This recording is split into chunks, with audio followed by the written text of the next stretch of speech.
الحمد لله وكفى وسلام على عباده الذين اصطفى أما بعد فأعوذ بالله من الشيطان الرجيم بسم الله الرحمن الرحيم اقرأ باسم ربك الذي خلق وقال تعالى إن الله لا يغير ما بقوم حتى يغيروا ما بأنفسهم إن الله لا يغير ما بقوم حتى يغيروا ما بأنفسهم إن الله لا يغير ما بقوم حتى يغيروا ما بأنفسهم إلى آخر الآية الحمد لله আল্লাহ তাআলার অশেষ মেহেরবানি, অশেষ শুকরিয়া যে এই জাতির ফায়ার সার্ভিস যারা বর্তমান সময়ে যারা নিজের খেয়ে নিজের পরে পুরো জাতিকে আগুন থেকে ফায়ার সার্ভিসের কাজ যারা করে, আমাদের প্রশাসনিকভাবে রাষ্ট্রীয়ভাবে যারা আছে, এর মধ্যে দেখতে সেনাবাহিনীদের অবস্থান দেখা গেল, প্রশাসনিকভাবে দেখবেন বিপদে আপদে ফায়ার সার্ভিসের যারা কাজ করে তাদের গুরুত্ব কিন্তু অনেক বেশি। তাদের কাজ সবসময় দেখা গেছে আগুন ধরলে সবার আগে তারা ছুটে যায়, কি বলেন, অথবা কেউ পানিতে পড়ে গেছে তারা ছুটে যায়। অর্থাৎ জাতির কোনো মাটি চাপা পড়ছে, এই ফায়ার সার্ভিসের কর্মীরা চলে যায়। তো নবীর ওয়ারিস আলহামদুলিল্লাহ, এই ইসলামের প্রতিনিধি যারা, এই প্রতিনিধি ওলামা একরাম, ওয়ারিস ওলামা একরাম, প্রতিনিধি শব্দটা অনেক ভারী শব্দ, আসলে সময় কম, আমি আমার নির্ধারিত বিষয় পড়েই চলে যাব ইনশাআল্লাহ।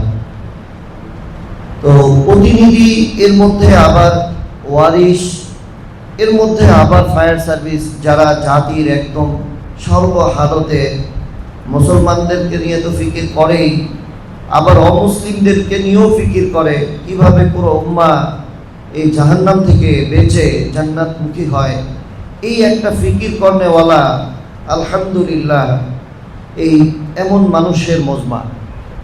ফজরের পরে লোক কম হবে, এটা খুব বেশি স্বাভাবিক, কিন্তু আপনারা বিশ্বাস করেন আর না করেন, আমার মধ্যে সবচেয়ে একটা জিনিস যে আমি ফজরের পরে এমন ব্যক্তিদেরকেই পাবো যে যাদের ভিতরে জ্বলন আছে,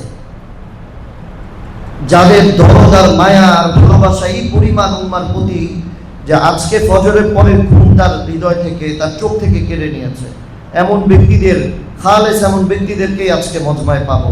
এটা আমি আল্লাহ তাআলার অনেক বড় শুকরিয়া, আর আল্লাহ তাআলার অনেক কৃতজ্ঞতা এবং শুকরিয়া আদায় করছি যে আপনাদের মতো এত দামি মানুষের মজমায় আলহামদুলিল্লাহ মুরব্বীরা কিছু সবক শোনানোর সুযোগ করে দিয়েছেন। এই জন্য আমি মুরব্বীদেরও কৃতজ্ঞতা আদায় করছি। আল্লাহ রাব্বুল আলামিন পুরো দাওয়াতুল ইসলামকে কবুল করেন। বাংলাদেশ সহ পুরো বিশ্বের মধ্যে সমস্ত দাঈদেরকে, সমস্ত মুবাল্লিগ মুজাহিদদেরকে আল্লাহ তাআলা কবুল করেন। ইখলাস, খুলুসিয়াত আল্লাহ তাআলা দান করেন। অহংকার, তাকাব্বুর, রিয়া মুক্ত তাকওয়ায় পরিপূর্ণ জীবন আল্লাহ তাআলা দান করেন। এমন বলিষ্ঠ ঈমান, এমন বলিষ্ঠ জবান, এমন বলিষ্ঠ হৃদয় দান করেন যে বাতিলদের সামনে হুঙ্কার দিতে যান হৃদয়ে কম্পন হয় না। তো যাই হোক, আলহামদুলিল্লাহ আমাকে আপনারা অনেক গুরুত্বপূর্ণ ব্যক্তি। এখানে আসলে আলোচনা, মুখস্থ আলোচনা বা এমনি বয়ান আপনারা অনেক পারেন, এই জন্য আপনাদের কাছে সবক দেওয়ার জন্য আমি একটু লিপিবদ্ধ করে নিয়ে আসছি। আসলে মক্তব শিক্ষা খুব সহজ, সকালবেলায় মক্তবের ওস্তাদ শুনতেও একটু আমাদের সমাজের মধ্যে একটু অন্যভাবে দেখে, কিন্তু এই শিক্ষা দিয়েই কিন্তু একটা জাতি যুগে যুগে শিশু শিক্ষার মাধ্যমে সমাজ পরিবর্তন হয়েছে। ইতিহাস ও বাস্তবতা আমাদের পথ রেখা, এই বিষয়ের উপরে একটু আল্লাহ যদি তৌফিক দান করে আপনাদের সবক শোনাবো ইনশাআল্লাহ। একটি জাতির ভবিষ্যৎ তার খনি বা সম্পদে নয়, বরং তার শিশুদের মনস্তত্ত্বে লুকিয়ে থাকে। ইতিহাসের দীর্ঘ পথ প্রতিক্রিয়ায় দেখা গেছে পৃথিবীতে যখনই কোনো আদর্শ, চাই সেটা হক বা বাতিল হোক, বিজয় লাভ করেছে, তারা সবার আগে শিশু শিক্ষাকে হাতিয়ার হিসাবে ব্যবহার করেছে। শিশু শিক্ষা হলো একটি জাতির সফটওয়্যার। এই সফটওয়্যার যে প্রোগ্রাম ইনপুট দেওয়া হয়, জাতি সেই অনুযায়ী পরিচালিত হবে। মানব ইতিহাসে এমন কোনো যুগ নেই যেখানে শিশু শিক্ষাকে উপেক্ষা করে একটি শক্তিশালী জাতি গড়ে উঠেছে। বরং ইতিহাস স্পষ্টভাবে দেখায় যে জাতি তার শিশুকে যেমন শিক্ষা দেয়, ভবিষ্যৎ সে জাতি তেমনই হয়। বিখ্যাত একটি উক্তি, শিশুদের শিক্ষা নিয়ন্ত্রণ করতে পারলে একটি জাতির ভবিষ্যৎ নিয়ন্ত্রণ করা যায়। একজন খ্রিস্টান একজন ব্যক্তির বিখ্যাত একটি উক্তি। কি বললাম? শিশুদের শিক্ষা নিয়ন্ত্রণ করতে পারলে একটি জাতির ভবিষ্যৎ নিয়ন্ত্রণ করা যায়। আমরা সমাজে অনেকগুলো সমস্যা শুনতেছি না গতকাল থেকে? যে এলাকায় দাওয়াতের কাজ করি অনেক সমস্যা, তাই না? অনেক তারা কাজ করতেছে, কিন্তু আমরা পারি না। তারা কিভাবে কাজ করছে একটু মনোযোগ দিয়ে শুনেন ইনশাল্লাহ, এবং এই প্রবন্ধটাও আপনাদেরকে দিব ইনশাল্লাহ যাদের প্রয়োজন হয়। এখানে খ্রিস্টানরা কিভাবে কাজ করছে, তারা কিভাবে তাদের এত জয় জয়কার অবস্থা, ইহুদিদের কাজের এত জয় জয়কার, তারা বিশ্বে কেন কিভাবে এত প্রভাব, তাদের নাস্তিকদের, এই সবগুলো বিষয় আলহামদুলিল্লাহ রেফারেন্স সহ তুলে ধরা হয়েছে। আল্লাহ যদি তৌফিক দেয় ইনশাল্লাহ বলবো। তো শিক্ষা শুধু জ্ঞান দেয় না, এটি একটি জাতির আত্মা, চিন্তা, ভবিষ্যৎ গড়ে তোলে। বিশেষ করে শিশু শিক্ষা, যেখানে একটি কোমল হৃদয়ে বিশ্বাস, মূল্যবোধ ও চিন্তার বীজ বপন করা হয়। সেই বীজই এক সময় ব্যক্তি, পরিবার, সমাজ ও রাষ্ট্রকে রূপান্তরিত করে। শিক্ষা দিয়ে যে কোনো অসম্ভবকে সম্ভব করা যায়। নেলসন নামক একজন খ্রিস্টান বলেন, শিক্ষা হলো পৃথিবীর সবচেয়ে শক্তিশালী অস্ত্র, যা তুমি জগৎ বদলে দিতে ব্যবহার করতে পারো। কি বললো ভাই? আমরা তো সবাই দাঁড়িয়ে মাঝে মধ্যে এই উক্তিগুলো একটু মাথায় নিয়ে আসবো ইনশাআল্লাহ। শিক্ষা হলো পৃথিবীর মধ্যে সবচেয়ে শক্তিশালী অস্ত্র। কি বললো? সবচেয়ে শক্তিশালী অস্ত্র, যা তুমি জগৎ বদলে দিতে ব্যবহার করতে পারো। আল্লাহ তাআলা পবিত্র কোরআনে বলেন, আমিও শুরুতে বলেছিলাম, বিসমিল্লাহির রহমানির রহিম, ইন্নাল্লাহা লা ইউগাইয়িরু মা বিকওমিন হাত্তা ইউগাইয়িরু মা বিআনফুসিহিম। নিশ্চয়ই আল্লাহ কোনো জাতির অবস্থা পরিবর্তন করেন না যতক্ষণ না তারা নিজেদের অবস্থা পরিবর্তন করে। এই বাস্তবতা উপলব্ধি করেই যুগে যুগে বিভিন্ন শক্তি, হক ও বাতিল উভয়ই শিশু শিক্ষাকে তাদের প্রধান কৌশল হিসাবে গ্রহণ করেছে। ইতিহাসে বিভিন্ন গোষ্ঠীর শিশু শিক্ষার রূপরেখা ও ফলাফল, বিভিন্ন খ্রিস্টান, মিশনারি, নাস্তিকবাদ, ইহুদি, এরা বিভিন্নরা কাজ করতেছে না। এদের আলহামদুলিল্লাহ কিছু কাজের রূপরেখা এবং ফলাফল আপনাদের মাঝে তুলে ধরার চেষ্টা করব। ইতিহাস পর্যালোচনা করলে আমরা দেখতে পাই, বাতিল শক্তিগুলো অত্যন্ত সুপরিকল্পিতভাবে শিক্ষার মাধ্যমে তাদের এজেন্ডা বাস্তবায়ন করেছে। যেমন খ্রিস্টান মিশনারি, তাদের কাজ শুরু হয় 1540 খ্রিস্টাব্দ থেকে। মূল কৌশল ও রূপরেখা ফ্রি স্কুল, হোস্টেল ও সামাজিক সেবার আড়ালে বাইবেলের মূল্যবোধ। আপনার পাহাড়ে যারা কাজ করেন বিভিন্ন জায়গায়, বিশেষ করে যারা পার্বত্য অঞ্চলে আছেন, জানি না আছেন কিনা, আপনারা যত গহীনে যান না কেন, আমি 2017 সালের শেষের দিকে আমাদের ডাক্তার ইউসুফ আলী স্যার গতকালকে বলেছিলেন, আপনারাও নাম শুনছেন অনেক, ওমর ফারুক শুনছেন না? সেই ওমর ফারুকের এখন তো রাস্তা আছে, তখন কোনো রাস্তা ছিল না। ওই সময়ে আমি 2টা বাজে রওনা হয়েছিলাম, মনে হয় প্রায় 6টা 6:30 পৌঁছাইছিলাম। তো এত গহীন পাহাড়েও আমি যে দেখেছি যে খ্রিস্টানদের স্কুল আছে। আপনি যত জায়গায় যান, যত বাতিল বলেন, সব জায়গায় দেখবেন যে ওদের শিক্ষা, একটা জাতির কি বললো উক্তির মধ্যে, কি বললো যে একদম ভবিষ্যৎ তার শিক্ষা, তার যা দেয় সেটাই কিন্তু সে কি করে। এটা একটা শিশুর, এটা একটা সফটওয়্যার, আপনি যা ইনপুট করবেন তাই আসবে। এখন আমরা কি দিচ্ছি? আল্লাহ। তো পুরা খ্রিস্টানদের এই কাজের যতগুলো মূল কৌশল আছে, এর মধ্যে একটা কি? Free school. এই যে প্রাক, আশা, আমাদের ছোটকাল থেকে আমরা প্রতিটা গ্রামে গ্রামে প্রথম দেখছি স্কুল, আর এখন দেখি গির্জা। তাহলে শুরুতে কি ছিল? গির্জা হয়েছে না স্কুল হয়েছে? হ্যাঁ, স্কুল হয়েছে। মধ্যযুগে ইউরোপে চার্চ শিক্ষা ব্যবস্থাকে পুরোপুরি নিয়ন্ত্রণ করেছিল। স্কুলের মাধ্যমে শিশুদের ধর্মীয় চিন্তায় গড়ে তোলা হতো। পরবর্তীতে খ্রিস্টান মিশনারিরা এই মডেলকে বিশ্ব জুড়ে ছড়িয়ে দেয়। তাদের একটি বিখ্যাত নীতি, মানুষের জীবনের প্রথম 7 বছর তার চরিত্র ও ব্যক্তিত্ব গঠনের সবচেয়ে গুরুত্বপূর্ণ সময়। আবার বলি, মানুষের জীবনের প্রথম 7 বছর তার চরিত্র ও ব্যক্তিত্ব গঠনের সবচেয়ে গুরুত্বপূর্ণ সময়। ফলাফল, আফ্রিকা, এই যে ওরা যে শিক্ষার মাধ্যমে কাজ করছে, এর মাধ্যমে আপনি আফ্রিকা, এশিয়ার বিশাল জনগোষ্ঠীকে বিশ্বাস পরিবর্তন করে, সংস্কৃতি পরিবর্তন করে ধর্মান্তরিত করছে। আল্লাহ। এরপরে ব্রিটিশরা 1835 থেকে কাজ শুরু করেছে। ইংরেজি ভাষা ও পশ্চিমা তাদের মূল কৌশল এবং রূপরেখা। ইংরেজি ভাষা ও পশ্চিমা সংস্কৃতিকে শ্রেষ্ঠ হিসেবে উপস্থাপন, মানসিকভাবে পরাধীন ও হীনমন্যতায় ভোগা একটি কেরানি শ্রেণীর জন্ম দিয়ে পাশ্চাত্য ইতিহাস ও সৃষ্টি শেখানো, তাদেরও এটা শিক্ষা। তো তাদের একজন বিখ্যাত ব্যক্তির উক্তি হচ্ছে, মানে আমাদের এমন একটি শ্রেণী তৈরি করতে হবে যারা রক্তে ভারতীয় কিন্তু রুচি, চিন্তা, নৈতিকতা, বুদ্ধিতে ইংরেজ হবে।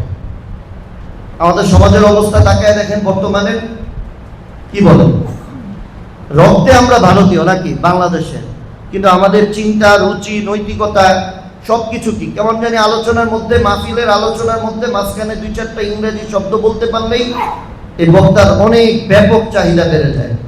এত পরিমাণে চাহিদা বাড়ে যে যারা ইংরেজি পারে না তারাও শব্দ বলার চেষ্টা করে। কি করবে? তো বলেন, রক্তে রঞ্জে তাদের শিক্ষা পুরা ব্যবস্থাপনা। আর যারা বাংলাদেশে শিক্ষা নিয়েও কাজ করে, আলহামদুলিল্লাহ, শিক্ষা নিয়ে কাজ করার যেহেতু স্বপ্ন দেখি, অনেক মজমায় দেখেছি যে ওই জিলাপির প্যাচের মতো ঘুরে ঘুরে কেন যেন ওই একই জায়গায় যায়, বের হতে পারে না। একটা আওয়াজ হিসাবে আমি বলে যাই, আমাদের বাংলাদেশে নুরানি বোর্ড অভাব নেই, শিক্ষা নিয়ে অভাব নেই। আমি রমজানে একটা বোর্ডের প্রধানের সাথে একটু বসার সুযোগ হয়েছিল, তো ওনারাও কয়েকদিন আগে একটা বোর্ড দিয়েছেন। তা আমি বললাম, এই যে বোর্ড যে আপনারা দিয়েছেন, কেন দিয়েছেন? এই বইয়ের মধ্যে কি পার্থক্য এনেছেন? যদি এই বইগুলো গতানুগতিক হয়, যে কপি করা, অন্যটা দেখেছি, অমুকেরটা এনেছি, অমুকেরটা এনেছি, কিন্তু এখানের মধ্যে ইসলামের কোনো মূল্যবোধ, মূল যে শিক্ষাগুলো এগুলো না থাকে, তাহলে এই পার্থক্যটা কি? বই বাণিজ্য আর প্রশিক্ষণ ব্যবসা, এই তো প্রশিক্ষণ ব্যবসা দৃশ্যমান কথা। এত এত বোর্ড, কি ফায়দা হচ্ছে? আপনার প্রশিক্ষণের এই বোর্ডগুলো ওই নুরানি শিক্ষক একটা বোর্ড দিয়ে দিতেছে, উনি নুরানির প্রশিক্ষক ছিল, এখন একটা বোর্ড খুলে বসছে। কেন? দেখতেছে বোর্ড প্রধানরা বই বিক্রি করে মাশাআল্লাহ 2 দিন পরে ভালো একটা গাড়িতে চলাফেরা করতে পারে, খুব ভালো অবস্থান আছে। আর আমাদেরও অনেক দায়ীদেরকেও দেখি যে উত্তরাঞ্চলের চিন্তা নাই, ফিকির নাই, বাস একটা বোর্ডের মধ্যে অনুসরণ করা শুরু করছে। তাদের বই বিক্রি করলে একটু লাভ দেয়, বাস ওদিকে ছুটছে। এই বই কি আছে? আপনি খ্রিস্টানদের বই, আসলে আমি জানি না, আমাকে আলোচনা দেওয়া হবে, তাও সময় খুব কম। আপনি খ্রিস্টানদের এই ফুলবাড়িতে যারা কুড়িগ্রামে আছেন বা উত্তরাঞ্চল পার্বত্য অঞ্চলে আছেন, আপনাদের বইগুলো আশা করি দেখেছেন, আপনারা অবশ্যই দেখেছেন। ওখানের মধ্যে শরিয়া শিখানো হইতেছে, আকার শিখানো হইতেছে। আদম হাওয়া পাপ করলো, বলেন নাউজুবিল্লাহ। একজন মুসলমানের বাচ্চা শিশুকালে সে শরিয়াতে আকার করতেছে, আদম হাওয়া পাপ করলো। নিজের আকৃতিতে আল্লাহ মানুষ তৈরি করলেন, রশ্মিকার পড়াচ্ছে, রশ্মিকার নিজের আকৃতিতে। তো তাদের বইগুলো আপনি ঘুরে দেখেন, পুরাটাই তাদের আকায়েত দিয়ে, তাদের ধর্মের মূল ভিত্তি দিয়ে তাদের শিশু শিক্ষার বইগুলো সাজানো। আর আমাদের নুরানি বোর্ডগুলোর মধ্যে দেখা যাবে যে অনেক হিন্দু লেখকেরও আপনার এই ছড়া আছে, গল্প আছে। কি আফসোস এবং পরিতাপের বিষয়। আমি অনেক বোর্ড প্রধানদের সাথেও যে কথা বলছি, যে আমি নুরানি বোর্ডের, ঢাকা বোর্ডের প্রশিক্ষক ছিলাম, সেই হিসাবে এগুলো কোনো ফিকিরই নেই। আল্লাহ তাআলা এই উম্মার ফিকিরের জায়গাগুলো যারা দখল করে রাখছে, আল্লাহ তাআলা তাদের দিলগুলোকে সাফ করে দেন, উম্মার দরদ আর ভালোবাসা দ্বারা ভরপুর করে দেন।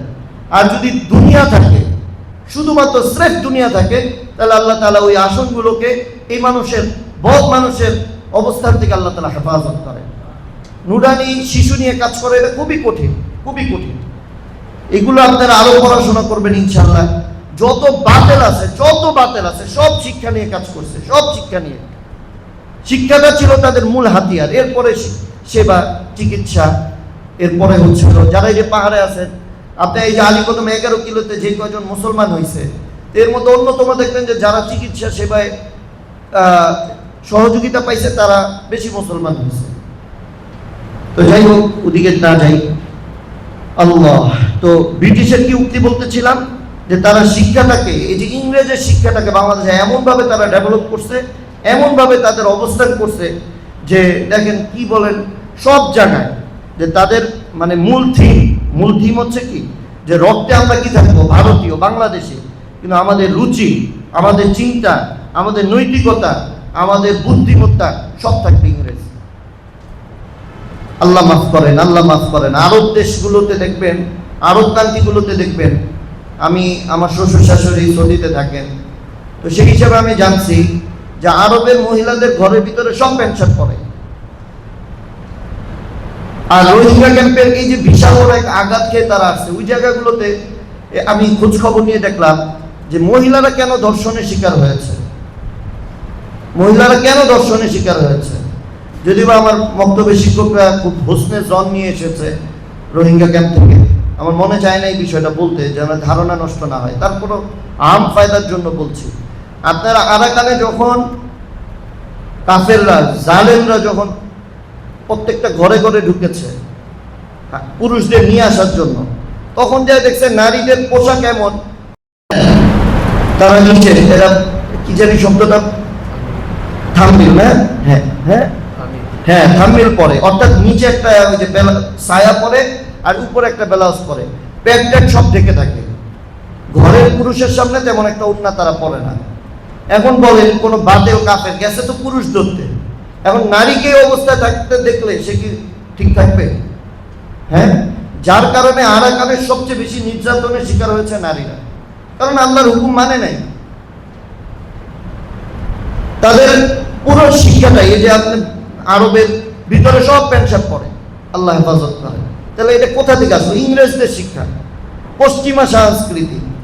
তাহলে এটা ছোটকালের ইনপুট ছিল তার সফটওয়্যারের মধ্যে, এই শিশু সফটওয়্যারের মধ্যে কি এই পশ্চিমা সংস্কৃতি এবং শিক্ষাকে ইনপুট করা হয়েছে, তারই বহিঃপ্রকাশ।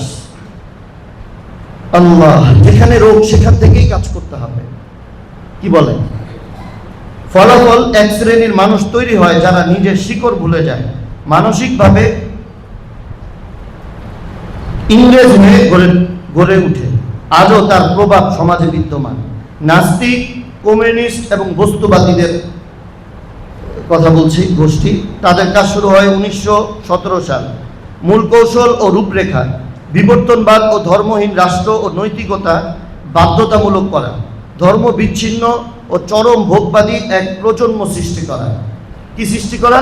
এক প্রজন্ম সৃষ্টি করা। প্রধান চিন্তাবিদ, তার উক্তি হচ্ছে, ধর্ম মানুষের জন্য আফিমের মতো। ধর্ম মানুষের জন্য কি? আফিমের মতো।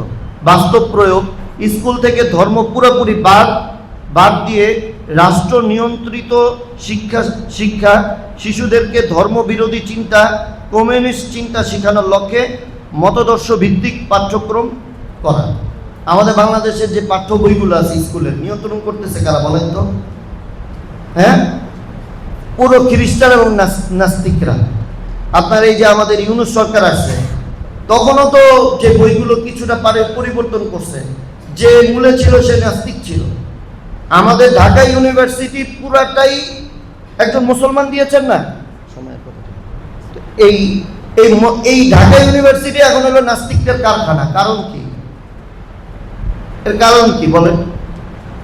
আল্লাহ। তারপর ইহুদি, প্রাচীন থেকে বর্তমান, তাদের মূল কৌশল পরিবার ও সামাজিক মাধ্যমে কঠোরভাবে ইতিহাস ও জাতীয়তাবাদ শিক্ষা। বিশ্ব রাজনীতি, অর্থনীতিতে তাদের একচেটিয়া আধিপত্য। তাদের উক্তি হচ্ছে, পৃথিবীতে টিকে থাকা বা সমাজের পবিত্রতা নির্ভর করে শিশুদের শিক্ষা ও তাদের নিষ্পাপ সত্তার উপর।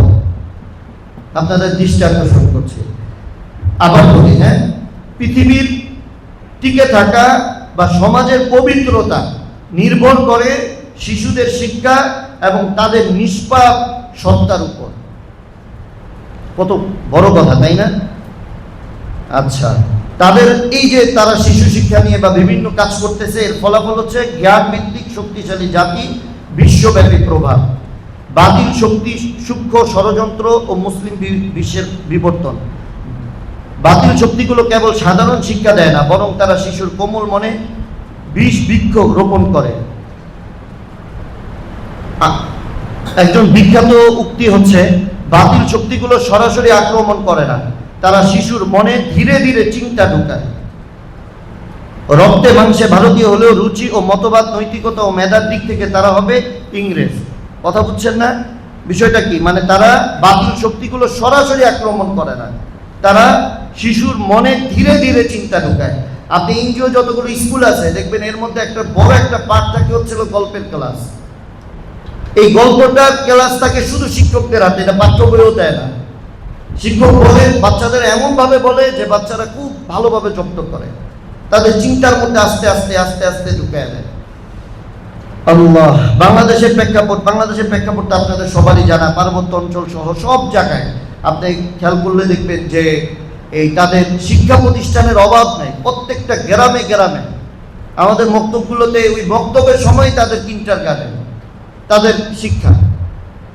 তো ওই যে এলাকাকে বোঝানো যায়, ওই এলাকার পরিবারের মানুষ যদি বক্তব্যের শিক্ষাটাকে গুরুত্ব দেয়, তখনই ওদের টাইম হয় পিছাইতে হয়, নাহলে ওইটা বন্ধ হয়ে যায়। আল্লাহ। আর ইসলামের যুগে রাসূলুল্লাহ সাল্লাল্লাহু আলাইহি ওয়াসাল্লামের পর থেকে এই পর্যন্ত মক্তব শিক্ষার গুরুত্ব হচ্ছে, রাসূলুল্লাহ সাল্লাল্লাহু আলাইহি ওয়াসাল্লামের সময় যে মক্তবের শিক্ষা ছিল ওইটার নাম কি জানেন? দারুল আরকাম। কি নাম ছিল? দারুল আরকাম। এটা হিজরতের পর মদিনা মসজিদের নববীতে একপাশে সুফা নামক স্থানে আবাসিক মক্তব প্রতিষ্ঠিত হয়। এখানে সাহাবায়ে কেরাম কোরআন ও দ্বীন শিক্ষা অর্জন করতেন। বদর যুদ্ধে বন্দী শিক্ষিত কাফেরদের মুক্তিপণ নির্ধারণ ছিল। তারা 10 জন মুসলিম শিশুকে অক্ষর জ্ঞান ও শিক্ষা দান করবে। এটি ছিল ইসলামের ইতিহাস প্রাথমিক শিক্ষার প্রসারে রাসূল সাল্লাল্লাহু আলাইহি ওয়াসাল্লামের এক বিপ্লবিক পদক্ষেপ। এরপরে খোলাফায়ে রাশেদা হযরত ওমর রাদিয়াল্লাহু তাআলা আনহুর শাসনামলে মক্তব শিক্ষা একটি রাষ্ট্রীয় ও প্রাতিষ্ঠানিক রূপ লাভ করে এবং উমাইয়া এবং আব্বাসী যুগে সুবর্ণ সময়ে এই যুগে মক্তব শিক্ষা ব্যবস্থা অত্যন্ত সুশৃঙ্খল ও ব্যাপকতা লাভ করে। আমি একটু দ্রুত বলছি। ভারতবর্ষে মক্তব শিক্ষা মুসলিম শাসনামলে ভারতীয় উপমহাদেশে মক্তব শিক্ষা ব্যবস্থার স্বর্ণযুগ ছিল। মুঘল আমলে গ্রামে গ্রামে মক্তব ছিল। হিন্দু মুসলিম নির্বিশেষে অনেক শিশু প্রাথমিক শিক্ষা ও অক্ষর জ্ঞান লাভের জন্য মক্তবে আসত। দিল্লির সুলতানদের যুগে মক্তবগুলো ছিল ইলমের প্রসারের প্রধান উৎস। এখান থেকেই শিক্ষার্থীরা উচ্চতর শিক্ষার জন্য বড় বড় মাদ্রাসায় যেত। আপনার বড় বড় মাদ্রাসা বা শিক্ষা প্রতিষ্ঠানে কোথা থেকে ছাত্র যায়? এই মক্তব থেকেই যায়। মক্তব শিক্ষার ঐতিহ্যবাহী বৈচিত্র্য ইতিহাস পর্যালোচনা করলে দেখা যায়, যুগে যুগে মক্তবগুলো কেবল ধর্মীয় নয়, বরং সামাজিক বৈজ্ঞানিক চিন্তারও কেন্দ্র ছিল। চরিত্র গঠন, প্রাচীন মক্তবগুলো আদব বা শিষ্টাচারকে শিষ্টার অংশ মনে করা হতো। বড় বড় ইমাম, মুহাদ্দিস, বিজ্ঞানীরা তাদের প্রাথমিক শিক্ষা এই মক্তব থেকেই শুরু করেছে। তো যাই হোক, সময় খুব কম। বর্তমানে আমাদের বাংলাদেশে যে মক্তবগুলো আছে, আলহামদুলিল্লাহ অনেকেই মক্তবের কাজ করেন, অনেক সংস্থা মক্তবের কাজ করেন। অধিকাংশ জায়গায় দেখা যায় যে শুধুমাত্র বেতন দেওয়াটাকেই মক্তবের কাজের মধ্যে সীমাবদ্ধতা মনে করেন। তো যাই হোক, বেশ অনেক কিছু সমস্যা আছে। সমস্যাই তো আমরা 2 দিন ধরে শুনছি। আমার জায়গা থেকে, আমার অভিজ্ঞতা থেকে আপনাদেরকে কি ধরনের মক্তবের রূপরেখা দরকার এটা লিখিত আছে, সময় লাগবে, এই জন্য আমি সংক্ষেপে অল্প সময় বলি। আসলে মক্তব শিক্ষা তো আপনারা বুঝতে পারছেন যে এটার অনেক গুরুত্বপূর্ণ, তাই না? তো যারা পরিচালনা করবেন অথবা যারা পড়াবেন, তারা যত বেশি গুরুত্ব দিবেন অভিভাবক এবং ছাত্রদের প্রতি, তাদের উপর এই গ্রহণযোগ্যতাটা আরো বেশি কি করবে, বৃদ্ধি পাবে না? সেই জায়গা থেকে বলবো, মক্তবটাকে শুধুমাত্র মক্তবের জায়গায় না রেখে এটাকে একটা প্রাতিষ্ঠানিক রূপ দিতে হবে, পরিপূর্ণ প্রাতিষ্ঠানিক রূপ। এটাকে ভর্তি হইতে হবে, এখানে জন্ম নিবন্ধনের ফটোকপিও নিতে হবে, এই আনুষঙ্গিক ছোট ছোট বিষয়গুলো ছবি নিতে হবে, ঠিক আছে? এর মাধ্যমে অভিভাবকের স্বাক্ষর লাগবে ফরমের মধ্যে, মানে একটা পুরাপুরি প্রাতিষ্ঠানিক রূপ দরকার। তাহলে দেখবেন অভিভাবকের ভিতরে একটা প্রভাব পড়বে যে না, মনে হয় পড়াশোনা অনেক ভালো হবে, আমি তো ফরমের মাধ্যমে ভর্তিকে কি করছি, ছাত্রকে ভর্তি করেছি। এরপরে আমাদের কি করতে হবে, ছাত্র ভর্তির বিষয় বলেছি। এর আগে সবচেয়ে বড় একটা গুরুত্বপূর্ণ বিষয় হচ্ছে শিক্ষক নির্বাচন। আমি এক জায়গায় দাঁড়িয়ে আমাকে মুরব্বীরা বলা হয়েছে 10টা মক্তব নির্বাচন করতে, বাস আমি গেলাম, ভাই আপনি মক্তব পড়ান, ভাই আপনি মক্তব পড়ান, আপনি মক্তব পড়ান। তো 10-20টা মক্তবের জায়গায় গেলে দেখা যায় যে শিক্ষক নিজেরই তেলাওয়াত শুদ্ধ না। এজন্য শিক্ষক বাছাই পরীক্ষা নেওয়া লাগবে। আপনি তো বেতন দিচ্ছেন, এটা কম দেন আর বেশি দেন। আপনি 500 টাকা দিলে এই 500 টাকাটাকে আপনি টাকা মনে করেন, কারণ হচ্ছে এই 500 টাকা আপনার পকেট থেকে দিলেও এটা আপনি রক্তকে পানি করে তারপরে দিচ্ছেন। আর অন্য কোনো ডোনার দিলেও তো সে অনেক কষ্টের টাকা আপনাকে দিচ্ছে, আমানত হিসাবে দিচ্ছে, তাই না? তা আপনি এটা 500, 3000 হোক আর 5000 হোক। আব্দুল মালিক সাহেব হুজুর হাফিজাহুল্লাহ গতকালকে এসেছিলেন। হুজুর আমাদের মক্তব বই বিতরণে, প্রথম বই বিতরণে হুজুর কুড়িগ্রাম গিয়েছিলেন। তো ওখানে আমার বলছিলেন যে মাওলানা তুমি কত টাকা হাদিয়া ধরছো? আমি বললাম 5000। 5000-এ তুমি কি করবা? শিক্ষকদের উপর কিছু করতে পারবা? 8000 টাকা করো, সংখ্যা কমাও। তা আমি হুজুরের কাছে ওয়াসাহাতের জন্য দোয়া চাচ্ছিলাম। তা আমাদেরও বেতন প্রথম 5000 ছিল, এরপর এখন এই ফান্ডের কারণে 3000। তবে আমার হৃদয়ের মধ্যে আছে, আল্লাহ যদি তৌফিক দেয় ইনশাআল্লাহ মক্তবের মধ্যে 10,000 টাকা দিব। আর মক্তবে আমাদের শিক্ষক যারা আছে এরা জানে যে 3000 টাকার একটা হক আদায় তারাও করে, আমরাও হক আদায় করার চেষ্টা করি। তো শিক্ষক বাছাইটা খুব গুরুত্ব সহকারে নেওয়া, যে সে শিক্ষক হিসাবে যোগ্য কিনা, তার তেলাওয়াত শুদ্ধ আছে কিনা, তার আকীদা বিশ্বাস তার সব কিছু ঠিক আছে কিনা, আহলে সুন্নাহ ওয়াল জামাতের উপরে আছে কিনা, সুন্নাহ পুরাপুরি সুন্নাহর উপর আছে কিনা। আমি গত কয়েকদিন আগে এক মক্তবে গেলাম, দেখলাম ওস্তাদজি এইভাবে দাড়ি কাটে, দাড়ি টাড়ি নাই, কিচ্ছু নাই, সে মক্তবের শিক্ষক। এটা তো অসম্ভব ব্যাপার, কারণ ছাত্ররা দেখেই তো শিখে। তো এই জন্য শিক্ষক বাছাইয়ের ক্ষেত্রে শিক্ষক পরীক্ষা নেওয়া এবং শিক্ষকদেরকেও নিয়োগপত্র বিতরণ করা। আপনাদের কারো লাগলে আমার থেকে নিয়ে নেন, আমার কাছে আছে। নিয়োগপত্রের মধ্যে তার সম্পূর্ণ নীতিমালা থাকবে, সে কি কাজ করবে না করবে, পরিকল্পিত থাকবে। আপনি মক্তব পড়াচ্ছি, আমি মক্তবের একজন আয়োজক, আমার ভিতরে যদি পরিকল্পনা না থাকে তাহলে মক্তবগুলোর মধ্যে কিভাবে পরিকল্পনা থাকবে? তো এই জন্য শিক্ষকের পুরো নীতিমালা তার মধ্যে দিয়ে তাকে স্বাক্ষর নেওয়া, যে আমি আপনাকে যেই কয়টাকে হাদিয়া দিচ্ছি আপনার এই কাজ করা লাগবে। এরপরে মক্তবের জায়গা বাছাই করার ক্ষেত্রেও আমরা দেখব যে ওই মসজিদে কোনো অন্য কারো মক্তব আছে কিনা। বা উত্তরবঙ্গ মানে অনেক জায়গায় গিয়ে দেখেছি যে একই মক্তবে আমাদের সরলতার কারণে, আলহামদুলিল্লাহ আমার সাথে এমন ঘটে নাই। আমি চেষ্টা করি যে নিজেও প্রতারিত হব না, কাউকে প্রতারিত করতে দিব না। তো যার কারণে মক্তবগুলো প্রত্যেকটা মক্তবের সামনে সাইনবোর্ড টানানো। আমি আমার একজন উস্তাদের সাথে মক্তব পরিদর্শনে গেছিলাম, ওনার সাথে একজন ডোনার ছিল। তো হুজুর বলতেছে আমি তো এখানে মক্তবে টাকা দিই, আর ওই ডোনার বলতেছে না আমিও তো এই মক্তবে আলাদা করে টাকা দিই। আমি নাম বললে হয়তো আপনারা চিনবেন, যা দেখতে পারেন। নাম বলে উমায়ের কুব্বাদি সাহেব, 300-র উপরে মক্তব। হুজুর আমাকে নিয়ে গেছেন মক্তব, হুজুরের মক্তব দেখাইতে। তো একই মক্তব দাবিদার ওই সফরে কয়জন ছিল? 2 জন। এতে কাজের আপনি শুরুটাই যদি গলত থাকে তাহলে তো এই শিক্ষাটা সহি হবে না। এই জন্য ডোনারের নাম লেখেন, সমস্যা কি? যে সংস্থা তার নাম লেখে সুন্দর একটা সাইনবোর্ড টানায় দেন। ইসলামী ফাউন্ডেশন থেকে সাইনবোর্ড লাগে না, এরকম সাইনবোর্ড। আর আপনার সাইনবোর্ড ছাড়া অন্য কোনো সাইনবোর্ড থাকতে পারবে না, এটা কড়াকড়ি করে। তাহলে এখানে আর কোনো শুরুর গলতটা হবে না। এরপরে শিক্ষার মান উন্নয়নে আমাদের বাংলাদেশে, ওই যে বললাম না ইংরেজ থেকে আসছে প্রফেসর ছিলেন, তো উনি বললেন যে আমাদের বাংলাদেশে কি শিক্ষা ব্যবস্থা, আমাদের প্রতি বছর একটা নতুন করে একটা থিসিস মানে একটা গবেষণা বই আমাদের জমা দেওয়া লাগতো। আমি এই বছর নতুন কি শিখেছি, মানে তার একজন শিক্ষকের শিক্ষা ডেভেলপ করার জন্য, তার জীবন আরো দিনে দিনে আরো উন্নতির দিকের জন্য প্রাতিষ্ঠানিকভাবে অনেকগুলো শিক্ষকের পিছনে পদক্ষেপ নেওয়া হতো। কিন্তু দুঃখের বিষয় হচ্ছে আমাদের বাংলাদেশে শুধুমাত্র মিস্ত্রি কারিগর নির্ভর। আমার এই বাড়িটা, এই মসজিদটা করার ক্ষেত্রে আমরা ইঞ্জিনিয়ার নিয়েছি, কন্ট্রাক্টর নিয়েছি, তারপরে মিস্ত্রি ভুল দেখছে কন্ট্রাক্টরের ভুল দেখছে ইঞ্জিনিয়ার, তারপর তো বাড়ির মালিক আছেই। কিন্তু একজন শিশুর শুধুমাত্র কারিগর নির্ভর। কি বলেন, আমার এই কথাটা কি আপনারা একমত? শিক্ষক যতটুকু পড়ায়, যেমনে পড়ায় ওইটার উপরেই নির্ভর করে না, বিষয়টা আসলে এটা ঠিক না। জবাবদিহিতা মানুষকে দায়িত্ববোধ বাড়ায়। আলহামদুলিল্লাহ আমরা চেষ্টা করি প্রতি বছর প্রতি মাসে একদিন করে শিক্ষক জোর করা।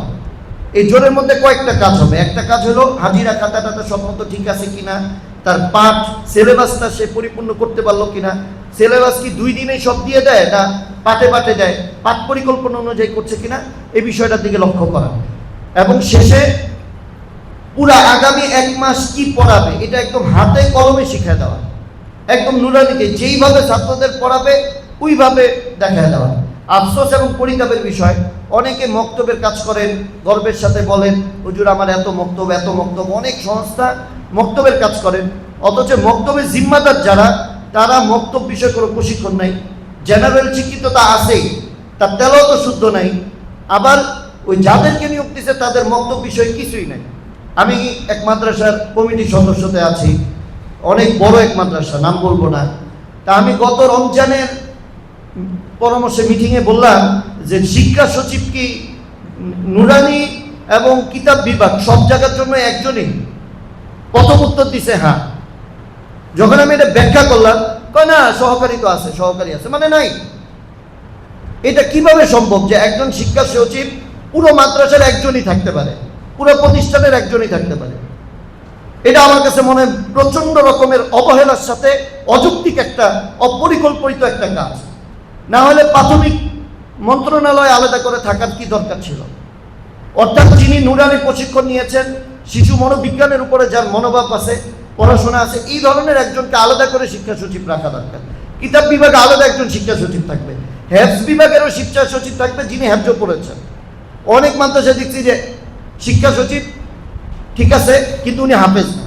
এখন উনি কি বুঝবে যে বাচ্চাদের রাতে 3টা ফজর আগে উঠে পড়াটার মধ্যে কি পরিমাণ গুরুত্ব থাকে? অথবা নুরানি প্রশিক্ষণ নেয় নাই এমন শিক্ষা সচিব নুরানি ক্লাসের ভিতরে ঢুকে কি বুঝবে যে শিক্ষক কি পড়াচ্ছে, ভালো পড়াচ্ছে না খারাপ পড়াচ্ছে?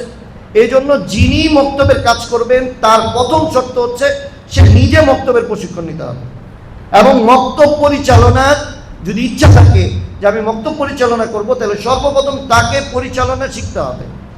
ঠিক আছে না ইনশাল্লাহ? তো যেই পরিদর্শক বা প্রশিক্ষক, পরিদর্শক যাকে নিয়োগ দেওয়া হবে সেও মক্তব, পরিদর্শক নিয়োগ দিছে কিন্তু সে মক্তবের কোনো কিছুই জানে না, সে দায়ী, সে দাওয়াত করছে 1 বছর, এই জন্য সে বিভিন্ন মক্তব পরিদর্শন করে দাওয়াতের কাজের পাশে। আপনি পুরো একটা গাছের মধ্যে আমও খাবেন, লিচুও খাবেন, সব খাবেন। আচ্ছা যদি খাইতে চান তাহলে ওই সেক্টরটাকে তাকে প্রশিক্ষণ দেন, তাহলেই তো হয়ে যায়। কি বলে? আমি পাহাড়ের একজন দায়ী, আমি জানি না এখানে আসি কিনা, ওনার দেখি কয়েকদিন মক্তব কাজ পরিদর্শন করতেছে। আমি বললাম আপনি মক্তব বিষয়ে কোনো প্রশিক্ষণ নিছেন? বা না। নুরানি প্রশিক্ষণ নিছেন? না। তো তাহলেই আমি খুবই কৃতজ্ঞতার সাথে আমাদের মাসউল আমি হুজুরের শুকরিয়া আদায় করি, সব সময় করি। আমি যখন শিশু শিক্ষা নিয়ে কাজ করার স্বপ্ন হুজুরকে বলেছিলাম, হুজুর আমাকে বলছিলেন যে তুমি আগে নুরানি প্রশিক্ষণ দাও, এবং শুধু নুরানি না, হুজুর আমাকে দিয়ে অনেকগুলো প্রশিক্ষণ করাইছেন। এটা আমার এই স্বপ্ন বাস্তবায়নে মানে বিশাল বড় একটা প্রভাব পড়েছে, বুঝতে পারছি? তা আমি কাজ করব অথচ আমার কি নাই, প্রশিক্ষণ নাই, তাহলে আমি কি কাজ করব? তো যাই হোক, যেটা বলতেছিলাম, দৈনিক প্রশিক্ষণের বাকি অংশটা থাকবে আগামী মাসের 1 মাস, মানে আগামী প্রশিক্ষণ আগ পর্যন্ত কি পড়াবে পুরাপুরি হাতে কলমে বোর্ডের মাধ্যমে শেখানো। ঠিক আছে ইনশাল্লাহ? এরপরে সেমিস্টার 3 দিন প্রশিক্ষণ করা। সেমিস্টার প্রশিক্ষণের কি কাজ? এই পুরা সেমিস্টারে যা পড়ানো হবে তা পুরাটা একসাথে, বার্ডস আই ভিউ বলে, আন্তর্জাতিক শিক্ষার ইয়াতে বলে যে শিক্ষার আগে পুরোটা, মানে ওই যে পাখি উপর থেকে পুরোটা দেখে না একসাথে, যেমন ড্রোন ক্যামেরা দেখেন না, উপরে উড়াইলে পুরাটা একসাথে দেখা যায়, ঠিক তেমনই সেমিস্টার শুরুতে একজন শিক্ষকের জেহেনে ওই সেমিস্টারের পুরো বিষয়টা এমনভাবে দিয়ে দিবে যে সে পুরো সেমিস্টারের পড়াশোনাটা তার যেন মাথার মধ্যে চলে আসে, যে আমার এই সেমিস্টার পুরোটা আমার এই বিষয় পড়াইতে হবে। ঠিক আছে না? দেখা গেছে সেমিস্টার শুরু শেষ হয়েছে, শিক্ষক কিছুই জানে না। তো যাই হোক, আমি সামনে কথা আগাই। এরপরে প্রতি বছরের শুরুতে কমপক্ষে 5 দিন অথবা 7 দিন প্রশিক্ষণের ব্যবস্থা করা পুরো বছর, মানে অর্থাৎ শিক্ষার মান উন্নয়নে শিক্ষকের পিছনে কি করতে হবে? মেহনত করতে হবে প্রশিক্ষণের মাধ্যমে, শিক্ষা সফরের মাধ্যমে তার মানসিক আরো পরিধি বৃদ্ধি করতে হবে। আলহামদুলিল্লাহ আলোকিত মক্তবের শিক্ষকরা সেই কুড়িগ্রাম থেকে কক্সবাজার আমাদের বান্দরবনে কাজগুলো দেখতে গেছে।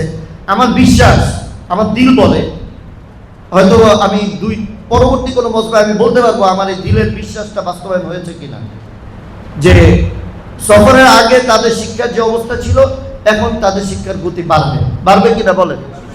হ্যাঁ, বাড়বে ইনশাআল্লাহ। তো যাই হোক, এরপরে শিক্ষার মান উন্নয়নে এই সেমিস্টার প্রশিক্ষণের ব্যবস্থা করা, ঠিক আছে না ইনশাআল্লাহ? আর মক্তব নির্বাচন করা। আর শিক্ষার ক্ষেত্রে আমি কি পড়াবো এটা বলে আমি শেষ করে দিচ্ছি। খুবই গুরুত্বপূর্ণ বিষয়। আমি তো শুধু মক্তবের মধ্যে দেখেন, এই যে খ্রিস্টানদের কথা বললাম, ইহুদিদের কথা বললাম, এই প্রত্যেকেই কিন্তু এই মক্তবের শিক্ষার উপরেই তাদের বিশাল এক প্রভাব, তাই না? কি বলেন, তাই না? পুরো কাঠামোটাই শিশু শিক্ষা নিয়ে তাদের আছে। এখন আমাদের সমাজের বাচ্চারা সবাই কি মাদ্রাসায় পড়া জরুরি? বলেন, হ্যাঁ, সবাই মাদ্রাসায় পড়া জরুরি? তাহলে ডাক্তার লাগবে না? ইঞ্জিনিয়ার লাগবে না? লাগবে নাকি? লাগবে। সমাজের প্রত্যেকটা জায়গায় আমাদের লোক দরকার। দেখবেন ঢাকা ভার্সিটি সব জায়গায় যে শিশুরা, যেমন আমার কোরআন শিক্ষার আলিফ বাতা শুরু হয়েছে মক্তব থেকে, তাই না? তাহলে মক্তবের শিক্ষাটা একদম দিলের বসে, তাই না? তো দেখেন, ওখানে শুধুমাত্র কোরআন শিক্ষাটাই আমার কাছে মনে হয় জরুরি না। এখানে ইসলামের মূল ভিত্তির শিক্ষাটা, সেটাও দিতে হবে। এটা গল্প আকারে হোক আর যেভাবেই হোক। অনেকে বলে যে এত কিছু শিখানো সম্ভব। আমি বাস্তবতার আলোকে বলি, আলোকিত মক্তব প্রায় 4-5 বছর চলছে। আমি দেখতেছি শতভাগ বাস্তবায়ন না হলো 70% এখন পর্যন্ত শিক্ষার্থীদের বাস্তবায়ন। কিভাবে ওখানে আমরা ইসলামের মূল শিক্ষা বলেন তো, বলতে পারবেন? আচ্ছা, যাই হোক, আমি কথা লম্বা না করি। আকায় আল্লাহ সৃষ্টি এবং স্রষ্টা, কেন নাস্তিক হয়? দেখেন, খ্রিস্টানরা শিশু শিক্ষার একদম প্রাথমিক বই শরিয়া পড়াইলো, আকার পড়াইলো, এরপরে আকায়েদের শিক্ষা নিয়ে আসলো। আদম হাওয়া পাপ করলো, নাউজুবিল্লাহ না? নিজের আকৃতিতে আল্লাহ মানুষ তৈরি করে দুনিয়াতে পাঠাইছেন। এটা কিসের শিক্ষা বলেন? আকায়েদের শিক্ষা না? এটাই তো আকায়েদের শিক্ষা। শুধুমাত্র প্রশ্ন উত্তরটাই আমার কাছে মনে হয় যে আকায়েদের সীমাবদ্ধতা না। এই জাতির জন্য সবচেয়ে আমার কাছে মনে হয় যে নিজেকে ইমানের উপর টিকিয়ে রাখার জন্য আল্লাহ সৃষ্টি এবং স্রষ্টা সম্পর্কে পরিপূর্ণ জ্ঞান তার থাকা লাগবে। এই জন্য শিশু শিক্ষার মধ্যে শিশুদের ভাষায়, শিশুতোষ ভাষায় একদম এই আকায়েদটাকে গল্প আকারে নিয়ে আসার, তাদের খিদা তৈরি করা, তারা যেন পরবর্তীতে আকায়েদ নিয়ে পড়াশোনা করে। এমনভাবে তাদেরকে আকায়েদটাকে তুলে ধরা যে এরপরে তারা স্কুল কলেজে গেল কমপক্ষে যেন নাস্তিক মুরতাদ না হয়। এরপরে আমাদের জীবন আদর্শকে বলেন তো, হ্যাঁ, রাসূলুল্লাহ সাল্লাল্লাহু আলাইহি ওয়াসাল্লাম, তাই না? এবং রাসূলুল্লাহ সাল্লাল্লাহু আলাইহি ওয়াসাল্লামকে নাউজুবিল্লাহ কেউ যদি তার সাথে বেয়াদবি করে, তাহলে কতল করার খুব জায়েজ আছে না? আছে নাকি? আছে। তাহলে আপনি কতজনকে কতল করবেন? সিরাত থেকে দূরে রেখে এই শিশুদেরকে সিরাত না পড়িয়ে একটা পর্যায়ে, তখন যারা তাদের জীবনে বেড়ে ওঠার স্কুল কলেজে ভার্সিটিতে বা উপরের একটা পর্যায়ে চলে যায়, তখন সে অজ্ঞাত সাথে, সে রাসূলকে নিয়ে পড়ে নাই, জানে নাই, আগ্রহ সৃষ্টি হয় নাই, এই শিশু রাসূলের সামনে বেয়াদবি করছে, এরকম কয়জনকে আপনি হত্যা করবেন বলেন? তো এই জন্য জরুরি হচ্ছে শিশু শিক্ষা থেকেই সিরাতকে গল্প আকারে প্রতিদিন আপনি গল্প করেন, একটা করে বা 2টা করে মক্তবে গল্প করেন। বিশ্বাস না হলে আলোকিত মক্তবগুলো আপনারা ভিজিট করে দেখেন। যেখানে মক্তবে গল্পের ক্লাস হয়, ওই জায়গাগুলো ছাত্র উপস্থিতি সংখ্যাও বেশি। আর আরো বিশ্বাস করেন আর না করেন, মুখস্থের যে বিষয়গুলো থাকে, হাদিস, মাসনুন দোয়া, এর চেয়ে বেশি ছাত্ররা বেশি মনোযোগী হয় গল্পের ক্লাসে। তাও কোন শিক্ষকদের, যেই সমস্ত শিক্ষকরা গল্পটাকে মজা আকারে বলতে পারে, শিশুদের ভঙ্গিমায়, শিশুদের ভাষায় বলতে পারে, ওই জায়গায় আমি আমাদের একজন শিক্ষকের মক্তবে হঠাৎ ভিজিট করতে গেলাম। তো ওখানে এমনি আমি প্রশ্ন করছি, বুঝতে পারছেন, যে খাদিজা রাদিয়াল্লাহু তাআলা আনহার দাসীর নাম কি? বলতে পারবেন আপনারা? দাসীর নাম কি? তো 5-এ পড়া একজন ছাত্রী সে টাস করে উত্তর দিল মায়সারা। মানে 1 সেকেন্ডও ভাবে না, মানে আশ্চর্য হয়ে গেছে। তাহলে গল্পের ক্লাসটা সে কতভাবে লুফে নেয়। তাহলে এই যে খ্রিস্টানরা বা বিভিন্ন জায়গায় যে গল্পের ক্লাস করে, দেখেন আপনি নিজে আমার জীবনের ছোটকালের কথা মনে করে দেখেন, যে আমাদের ছোটকালে যে গল্পগুলো আমরা পড়েছি বা কবিতাগুলো পড়েছি, এগুলো এখন আমুকটা শোনানো ছাড়া, তেলাওয়াত করা ছাড়া ইয়াদ আছে না? আছে নাকি? আমপারা জোড়া জোড়া মারবো চাবুক সর্ব করা মনে আছে নাকি? আরো অনেকগুলো গল্প আমাদের মনে আছে না? হ্যাঁ, যেগুলো আমরা ছোটকালে পড়ছি, কি বলে মনে আছে না?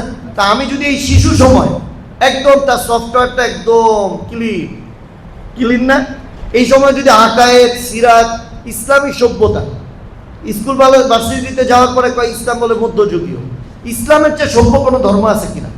আছে নাই? তো এই কারণে ইসলামের সভ্যতাগুলো গল্প আকারে বাচ্চাদের ভিতরে দিয়ে দেওয়া, এগুলো আমার কাছে মনে হয় ইসলামের ভিত্তি। কিসের উপরে ইসলাম টিকে থাকবে? কি দেখে মানুষ ইসলামের উপরে থাকবে? ইসলামের পরিচয় কোথায় পাবে? এই জায়গাগুলোর মধ্যে বক্তব্যের গল্প আকারে এগুলো নিয়ে আসা। আর বাকি তো কোরআনের হাদিস, মাসনুন দোয়া, মাসাইল, এগুলো